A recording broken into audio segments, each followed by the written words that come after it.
Good day everyone, my name is Nicole Grace Sundo Milao from BEd 1B, and today, me and my group mates, we will be discussing the 7-step model that uses reasons and impartiality.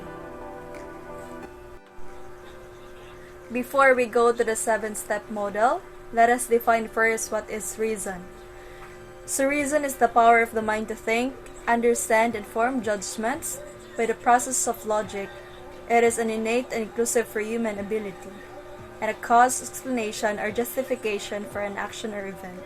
So when we say reason, it is about having cognitive or being irrational. And when we say it is a process of logic, there's a sequence. There's a introduction, body, and conclusion. And basically, the conclusion will be the form of judgment. So it is an innate and inclusive for human ability.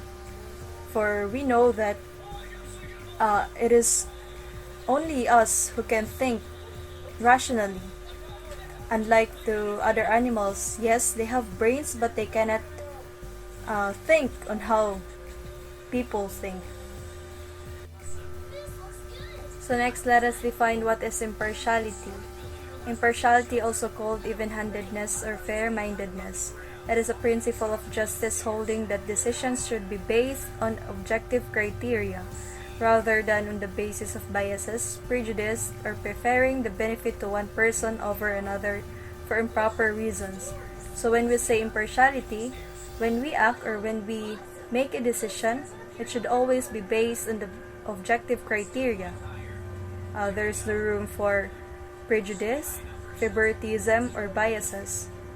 When we make a decision, it should always be equal or fair to everyone. So let us move on to the 7-step model that uses reasons and impartiality. So the first step is gathering the facts. In making moral decision, it is essential to know all the details of the moral situation before coming up with analysis, decision, or evaluation. So in gathering the facts, you should know where, why, what, how, and when the situation happened. Because in making a decision, you cannot jump into a conclusion without knowing first the facts. In order to have a good decision, should always be taking up the first step. Number 2, determine the ethical issues. The moral issue should be correctly stated in terms of competing interest. It is these conflicting interests that practically make for a moral dilemma. Number 3, identify the principles that have a bearing on the case. In any moral dilemma, there are sure moral values or principles that are vital to the rival positions being taken.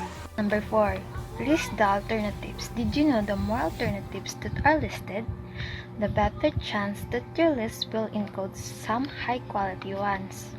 Number 5, compare the alternatives with their principles. It involves eliminating alternatives to the moral principles that have bearing on the case.